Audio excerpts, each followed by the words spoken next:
semble au premier abord surprenant que des événements depuis longtemps passés puissent exercer une action aussi intense et que leurs souvenirs ne soient pas soumis à l'usure, comme cela se produit pour toutes nos autres réminiscences. Peut-être les considérations suivantes nous permettront-elles d'éclairer un peu ces faits. L'effacement d'un souvenir ou la perte en affect qu'il subit dépend de plusieurs facteurs. En premier lieu, il importe de savoir si l'événement déclenchant a ou non provoqué une réaction énergique. En parlant ici de réaction, nous pensons à toute la série des réflexes volontaires ou involontaires grâce auxquels, comme le montre l'expérience, il y a décharge d'affect, depuis les larmes jusqu'à l'acte de vengeance.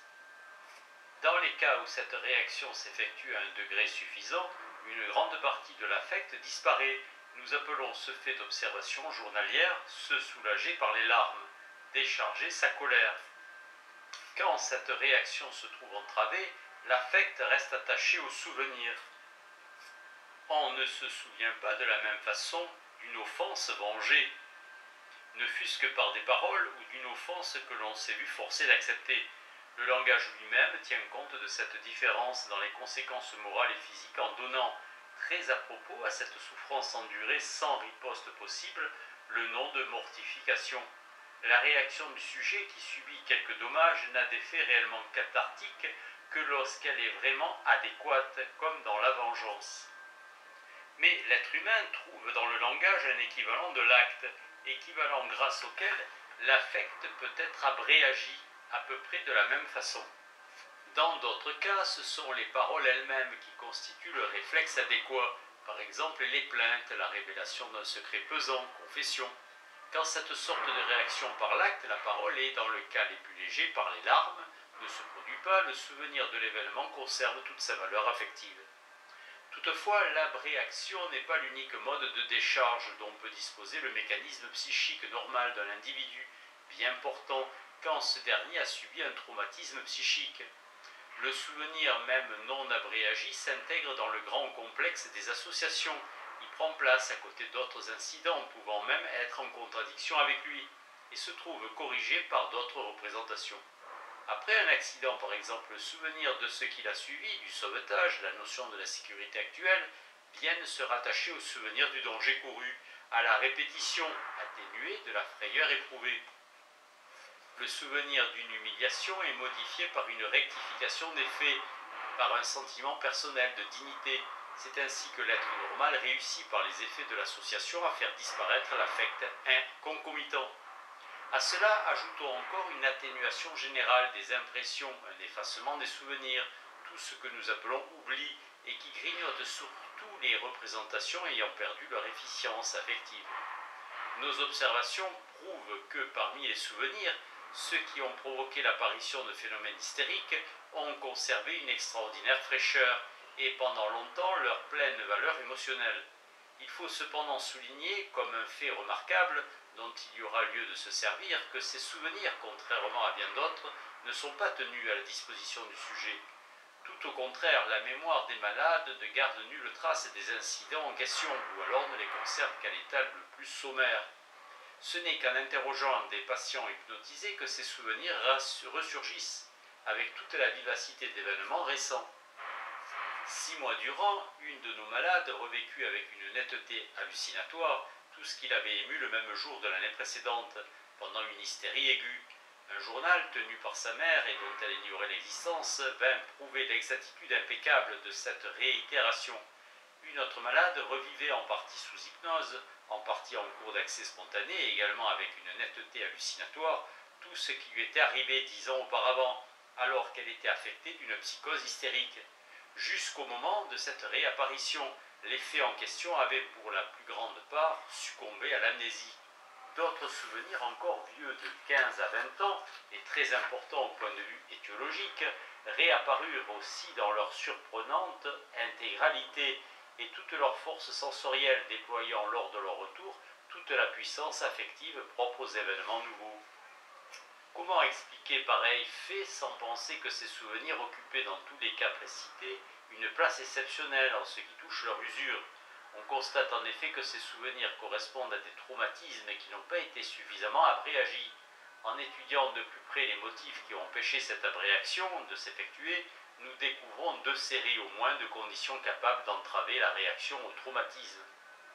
Dans le premier groupe, nous rangeons les cas où les malades n'ont pas réagi au traumatisme psychique, parce que la nature même de ce dernier excluait toute réaction, par exemple lors de la perte d'un être aimé, paraissant irremplaçable, ou parce que la situation sociale rendait cette réaction impossible, ou encore parce qu'il s'agissait de choses que le malade voulait oublier et qu'intentionnellement il maintenait, repoussait, refoulait hors de sa pensée consciente.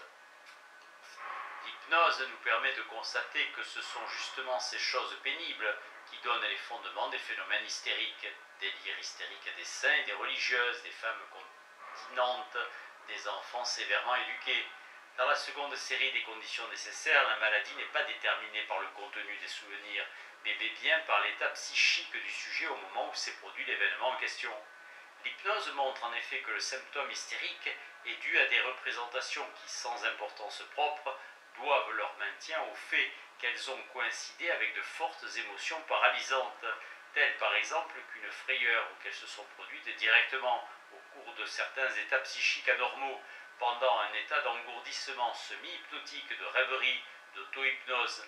C'est ici le caractère même de ces états qui a rendu impossible une réaction à l'incident. Les deux conditions peuvent évidemment coïncider, ce qui n'est pas rare. C'est ce qui advient quand un traumatisme déjà actif en soi se produit au moment où le sujet se trouve dans une période de grave et paralysante émotion ou dans un état de conscience modifié. Il semble bien aussi que chez nombre de gens, le traumatisme psychique provoque l'un de ces états anormaux qui rendent même toute réaction impossible. Un point reste commun à ces deux groupes de conditions nécessaires. Les traumatismes psychiques qu'une réaction n'a pas liquidés ne peuvent l'être non plus par élaboration associative. Dans le premier groupe, le malade essaie d'oublier l'événement, de l'exclure, dans toute la mesure du possible de ses associations. Dans le second cas, cette élaboration échoue parce qu'il n'existe entre l'état conscient normal et l'état pathologique où ces représentations sont nées aucun lien associatif utile. Nous aurons tout de suite l'occasion de revenir sur ce point. On peut donc dire que si les représentations devenues pathogènes se maintiennent ainsi dans toute leur fraîcheur et toujours aussi chargées d'émotions, c'est parce que l'usure normale due à une abréaction et à une reproduction dans des états où les associations ne seraient pas gênées leur est interdite. Nos expériences nous ont montré que les phénomènes hystériques découlaient de traumatismes psychiques. Nous avons déjà parlé des états anormaux du conscient dans lesquels se produisent ces représentations pathogènes et avons été forcés de souligner que le souvenir du traumatisme psychique actif ne pouvait se découvrir dans la mémoire normale du malade, mais seulement dans celle de l'hypnotisé. En étudiant de plus près ces phénomènes, nous nous sommes toujours davantage convaincus du fait que la dissociation du conscient, appelée double conscience dans les observations classiques, existe rudimentairement dans toutes les hystéries. La tendance à cette dissociation et par là à l'apparition des états de conscience anormaux, que nous rassemblons sous le nom d'état hypnoïde, serait dans cette névrose un phénomène fondamental. Nous partageons avec Binet et les deux Janet cette opinion, mais sans disposer encore d'expériences relatives aux très surprenantes découvertes qu'ils ont faites chez des anesthésiques. Nous voudrions ainsi substituer à la formule fréquemment employée, et d'après laquelle l'hypnose serait une hystérie artificielle, la proposition suivante. Le fondement, la condition nécessaire d'une hystérie est l'existence d'états hypnoïdes. Quelle que soit leur différence, ces états concordent entre eux et avec l'hypnose sur un point. Les représentations qui y surgissent, tout en étant fort intenses, n'ont aucune corrélation avec le reste du contenu du conscient. Mais ces états hypnoïdes peuvent s'associer entre eux, et leur contenu en représentation peut par cette voie parvenir à des degrés différents d'organisation psychique. Au reste, la nature de ces états, leur degré d'isolement du reste des processus qui s'effectuent dans le conscient, varie comme nous le voyons dans l'hypnose, allant d'une légère somnolence au somnambulisme, d'une parfaite possession des souvenirs jusqu'à l'amnésie totale. Lorsque ces états hypnoïdes ont déjà précédé la maladie manifeste, ils fournissent le terrain sur lequel l'affect va édifier le souvenir pathogène, avec ses conséquences somatiques. Ce fait correspond à une prédisposition à l'hystérie, Mais nos observations montrent qu'un traumatisme grave, comme celui d'une névrose traumatique, une répression pénible, celle de l'affect sexuel par exemple, peuvent provoquer même chez un sujet normal une dissociation des groupes de représentation, et c'est en cela que consisterait le mécanisme de l'hystérie psychiquement acquise. Il faut tenir compte du fait qu'entre les cas extrêmes de ces deux formes, il existe toute une série de représentations au sein desquelles la facile production d'une dissociation chez un sujet donné et l'importance de la charge affective du traumatisme varient en sens inverse. Sur quoi s'édifient donc les états hypnoïdes prédisposants? Nous ne pouvons sur ce point rien dire de nouveau. Nous croyons qu'ils se développent à partir des rêveries diurnes, si fréquentes même chez les gens bien portants et auxquels les ouvrages de dames, par exemple, fournissent tant d'occasions de se produire. La question de la ténacité des associations pathologiques formées dans ces états et de leur action sur les processus somatiques, bien plus forte que celle des autres associations, s'intègre dans le problème relatif aux effets de la suggestion hypnotique. Nos expériences ne nous ont rien apporté de nouveau sur ce point. En revanche, elles mettent en lumière la contradiction existant entre l'assertion selon laquelle l'hystérie serait une psychose et le fait qu'on trouve parfois parmi les hystériques des personnes possédant une grande clarté de vue, une très forte volonté, un caractère des plus fermes, un esprit des plus critiques. Tout cela est exact dans ces cas-là quand le sujet se trouve dans l'état de veille normal. Dans les états hypnoïdes, il ne s'agit plus que d'un aliéné comme nous le sommes tous dans nos rêves. Toutefois, tandis que nos psychoses oniriques n'exercent à l'état de veille aucune action, les productions de l'état hypnoïde pénètrent dans la vie du sujet éveillé sous la forme de phénomènes hystériques. Ce que nous venons de dire des symptômes hystériques permanents s'applique à peu de choses près aux accès d'hystérie. On sait que Charcot nous a donné une description schématique du grand accès hystérique. Dans cet accès complet, on reconnaît 4 phases. 1. La phase d'épileptoïde. 2. Celle des grands gestes. 3. Celle des attitudes passionnelles. Phase hallucinatoire. 4. Celle du délire terminal. Charcot fait découler de la durée longue ou courte de l'accès, de l'absence ou de l'indépendance des diverses phases, toutes les formes d'hystérie bien plus fréquentes que la grande attaque totale. En ce qui nous concerne, nous proposons l'étude de la 3e phase, celle des attitudes passionnelles. Quand cette phase est très marquée, on y retrouve mise à nu une reproduction hallucinatoire du souvenir qui a joué un rôle important dans la production de l'hystérie. Il s'agit là de la remémoration du grand traumatisme. Le 4 exochène de ce qu'on appelle l'hystérie traumatique ou encore d'une série de traumatismes partiels et concomitants comme ceux sur lesquels s'édifie l'hystérie banale. Ou bien enfin l'accès fait réapparaître les incidents qui par leur coïncidence ont été élevés au rang de traumatisme. Mais certains accès ne se manifestent en apparence que par des phénomènes moteurs et sont dépourvus de phase passionnelle. Si pendant ces sortes d'accès, de contraction généralisée, de rigidité cataleptique ou pendant une attaque de sommeil, on réussit à y entrer en contact avec le malade ou mieux encore à provoquer sous hypnose cet accès, on découvre là encore que ces manifestations reposent sur le souvenir d'un ou de plusieurs traumatismes. En général, ce souvenir ne devient évident qu'au cours de la phase hallucinatoire. Une petite fille souffre depuis des années de crises de crampes généralisées que l'on serait tenté de qualifier d'épileptiques, comme d'ailleurs on l'a fait. Afin d'établir un diagnostic différentiel, on l'hypnotise et aussitôt sa crise se manifeste. Interrogée sur ce qu'elle voit alors, elle répond « Le chien, voilà le chien qui arrive ». Et l'on apprend que la première crise de ce genre est survenue après qu'elle eut été poursuivie par un chien sauvage. Le succès de la thérapeutique confirme ensuite le diagnostic établi. Un employé devenu hystérique à la suite des procédés brutaux de son chef souffre d'accès pendant lesquels, furieux, il s'écroule par terre sans prononcer une parole ou révéler quelques hallucinations. On réussit à provoquer la crise sous hypnose et alors le malade nous apprend qu'il revit un incident où le chef en question lui fit une scène en pleine rue et le frappa à coups de canne. Quelques jours après cette séance, le malade vient se plaindre d'avoir eu un nouvel accès. Cette fois, l'hypnose montre qu'il a revécu la scène qui déclencha vraiment la maladie, la scène du procès où il ne put obtenir satisfaction des sévices subis. Les souvenirs apparaissent au cours des accès hystériques ou qui s'y éveillent correspondent aussi sur tous les autres points avec les incidents que nous tenons pour responsables des symptômes hystériques durables. Comme eux, ils se rapportent à des traumatismes psychiques ayant échappé à toute liquidation par abréaction ou par travail mental d'association. Comme eux encore, la totalité ou une partie essentielle d'eux-mêmes échappe aux souvenirs conscients et appartiennent au contenu en représentation des états hypnoïdes de la conscience avec pouvoir d'association limité. Enfin, ils peuvent se prêter aux tentatives thérapiques. Nos observations nous ont maintes fois permis de constater qu'un souvenir ayant jusqu'alors provoqué des accès n'en est plus capable une fois qu'on lui a fait subir au cours d'une hypnose une réaction et une correction associative. Les phénomènes moteurs de l'accès hystérique peuvent être considérés en partie comme des formes réactionnelles ordinaires de l'affect lié au souvenir. C'est ce qui se produit chez le nourrisson qui gigote et agite bras et jambes, en partie comme des mouvements exprimant ce souvenir. Toutefois, comme les stigmates hystériques des symptômes permanents, ils restent partiellement inexplicables. On acquiert encore une connaissance particulière de l'accès hystérique en tenant compte de la théorie ci-dessus mentionnée d'après laquelle les groupes de représentation présents dans les états hypnoïdes de l'hystérie et qui demeurent isolés des autres représentations tout en pouvant s'associer entre eux représentent le rudiment plus ou moins organisé d'un second conscient, d'une condition seconde.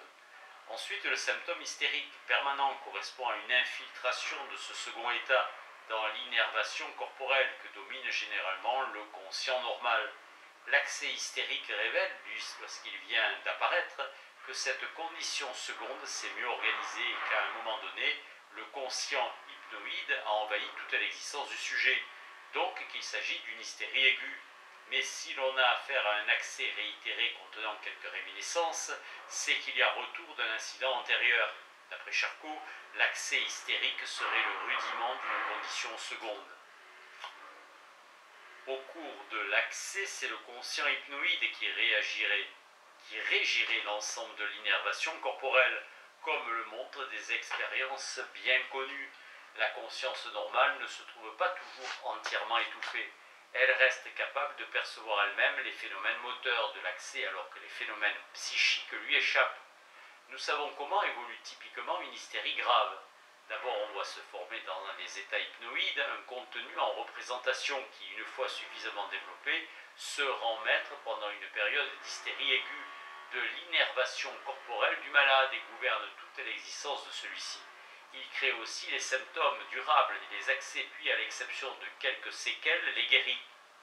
Dans les cas où les personnes normales réussissent à prédominer, le reste des représentations hypnoïdes reparaît sous forme d'accès hystérique et replonge de temps en temps le sujet dans des états semblables aux précédents, états à nouveau influençables et accessibles au traumatisme.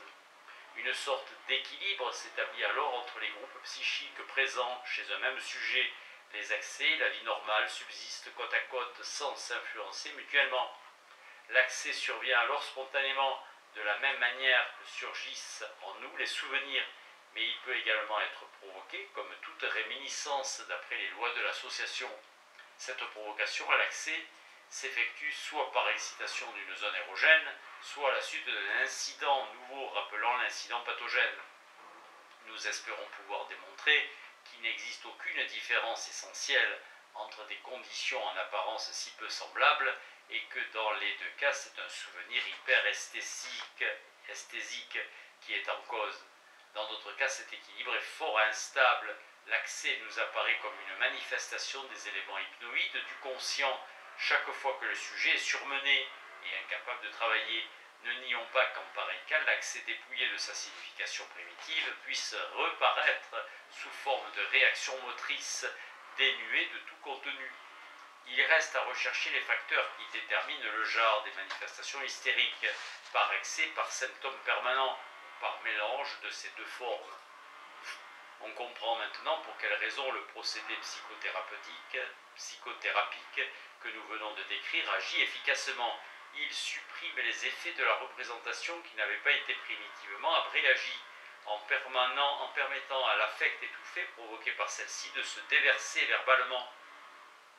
Il amène cette représentation à se modifier par voie associative, en l'attirant dans le conscient normal sous hypnose légère ou en la supprimant par suggestion médicale. de la même façon que dans le somnambulisme, on supprime l'amnésie.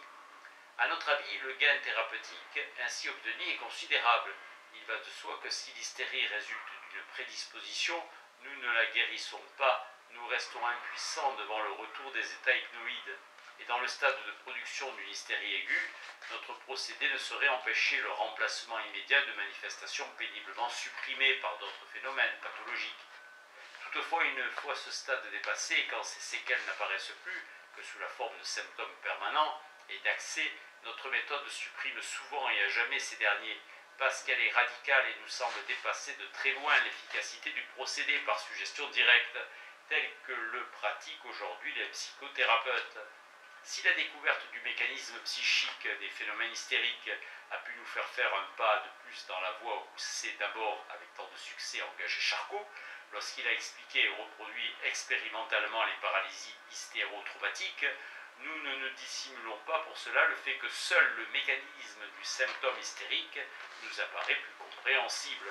La cause interne de l'hystérie reste encore à découvrir. Nous n'avons fait qu'effleurer l'étiologie de l'hystérie, jeter quelques lumières sur la causation des formatises et mettre en valeur le facteur accidentel des névroses. Vienne, décembre 1892.